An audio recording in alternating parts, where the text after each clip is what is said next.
A Gen 2 penguin erupts from the freezing Antarctic water, launching its body toward the perceived safety of a floating ice sheet. It never lands. Before gravity can pull the bird down, an 11-foot muscular torpedo breaks the surface behind it. Jaws snap shut with the auditory crack of a rifle, gripping the penguin mid-air. With a violent whipping motion of its reptilian skull, the predator thrashes the bird against the surface of the water, literally beating it out of its own skin before swallowing the meat whole. In 2003, this same species dragged a British marine biologist named Kirsty Brown beneath the ice, marking the only confirmed fatal seal attack on human in recorded history. This animal does not fear humans. It does not fear the ice. It is an apex predator of the absolute highest order. This is the leopard seal. Now picture the one biological force on Earth capable of ending it in seconds. An animal that hunts great white sharks for their livers. An animal that has been filmed suffocating blue whales, the largest creatures to ever exist on this planet. By every rule of predator biology, an isolated leopard seal should be an effortless kill by a coordinated pod of orcas.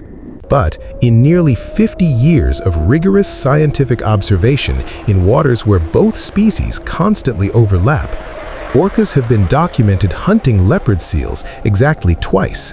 That absence of violence is not an accident. And when we apply the biomechanical physics and the brutal caloric accounting of the Antarctic ecosystem, we uncover a terrifying reality about how power actually works in the ocean. You are about to drop into the Southern Ocean, slipping beneath the jagged, shifting architecture of the Antarctic pack ice. The water here sits permanently on the razor's edge of freezing. In this environment, there is exactly one animal that completely outranks the leopard seal, and the mathematical gap between them is staggering. Orcas are the undisputed titans of this ecosystem.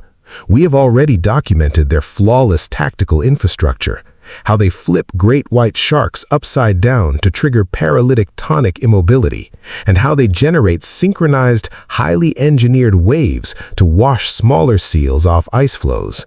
An 11-foot leopard seal, isolated in open water, facing off against a 6-ton orca backed by a hunting pod with millions of years of cooperative predatory evolution behind it. Mathematically, this shouldn't be a contest. The sheer kinetic energy of a single ramming strike from an orca would instantly shatter the leopard seal's ribs. So where are the kills? Why does the scientific record show only 2 confirmed hunts in half a century? To understand this paradox, we have to stop looking at the ocean as a battlefield of raw strength and start looking at it as an economy of absolute, punishing scarcity. And in that economy, the leopard seal possesses a biomechanical deterrent that makes it mathematically untouchable. The deterrent is not size. It is the anatomical architecture of close-quarters violence. To understand the orca's hesitation, we have to look closely at the leopard seal's skull. Unlike the rounded, blunt heads of most seal species, which are designed for foraging or catching small fish, the leopard seal possesses a massive, elongated reptilian jaw. It is lined with complex, interlocking tricuspid teeth designed specifically to grip, shear, and shred the flesh of large, struggling prey. Furthermore, this seal is built from incredibly dense, highly oxygenated muscle tissue, capable of generating explosive bursts of speed approaching 25 miles per hour. This brings us to the orca's lethal trade-off chain. Orcas are massive endothermic engines. Maintaining a warm blood temperature in freezing Antarctic waters requires a flawless, highly insulated physiology and a staggering caloric intake.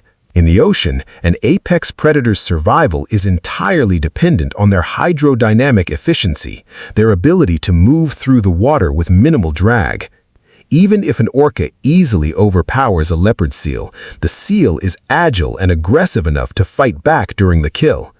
If those tricuspid teeth manage to inflict a deep laceration across the orca's flank or tear into a pectoral fin, the orca wins the fight but triggers a terminal biological cascade. An open wound in freezing water compromises the orca's blubber insulation, causing rapid heat loss. Even worse, the laceration destroys the whale's smooth hydrodynamic profile. Suddenly, swimming requires 10% more effort. Hunting requires 20% more energy. The orca solved the problem of killing the seal, but the solution immediately created a new lethal complication: hydrodynamic drag. And in the Antarctic, burning excess energy is a death sentence. This brings us to the metabolic invoice of the deep ocean, governed by the Martin curve and the absolute scarcity of the Antarctic winter. If an orca is injured and its hunting efficiency drops, it cannot secure the massive caloric intake required to fuel its enormous brain and warm blood. An infected wound or a compromised fin doesn't just hurt, it mathematically guarantees starvation. From a pure cost-benefit standpoint, a blue whale, despite being roughly 40 times the size of a leopard seal, is actually a significantly safer kill. A blue whale is enormous, but it is slow, cumbersome, and entirely devoid of sharp, flesh-shearing weaponry. It cannot inflict the kind of rapid, close-quarters lacerations that a cornered leopard seal can. The orca pieces minor lacerations from cornering a big single animal, all in isolated open water. And now you have a sudden, insurmountable chain of risks. But the caloric math is only half of the equation. We also have to calculate the fluid dynamics of the terrain. Leopard seals spend their vast majority of time navigating the fractured labyrinth of the pack ice. They hunt in tight channels, narrow gaps, and shallow ice edges where they can dive for cover in a fraction of a second. This environment completely neutralizes the orca's greatest tactical advantage. An orcapod relies on open water to execute coordinated multi-directional attacks, utilizing high-speed passes and calculated positioning. Drag an orca into a tight, jagged ice channel, and that coordination collapses. The pod cannot maneuver. The fluid dynamics of their synchronized strikes are blocked by the solid mass of the ice. The seal's habitat functions as a built-in, impenetrable defense system. It forces the orca to fight in an arena where its numbers and speed are useless, and where the seal's explosive agility is maximized. Put the caloric risk of injury together with the tactical nightmare of the pack ice, and you get something incredibly rare in the ocean. Two apex predators sharing the same freezing waters, and both, almost by unspoken agreement, deciding the fight simply isn't worth having. We have been conditioned by nature documentaries to think of ocean hierarchies as simple linear equations. The biggest animal wins, the strongest jaws win. Whoever sits higher up the food chain automatically eats whoever sits lower down. But the standoff between the leopard seal and the killer whale shatters that illusion. The leopard seal is smaller, slower, and technically lower in the predatory pecking order, and yet it is largely left alone. Not because it is protected, not because it is hidden. It survives because somewhere in millions of years of shared evolution, the brutal mathematics of the Martin curve stepped in. The orca didn't spare the leopard seal out of mercy. It spared it because an apex predator doesn't survive by killing everything it can. It survives by calculating exactly what it cannot afford to kill. Power in nature isn't just about the sheer kinetic force you are capable of unleashing. It is about the absolute, chilling restraint of knowing what isn't worth the calories. So what do you think is really keeping the orcas away?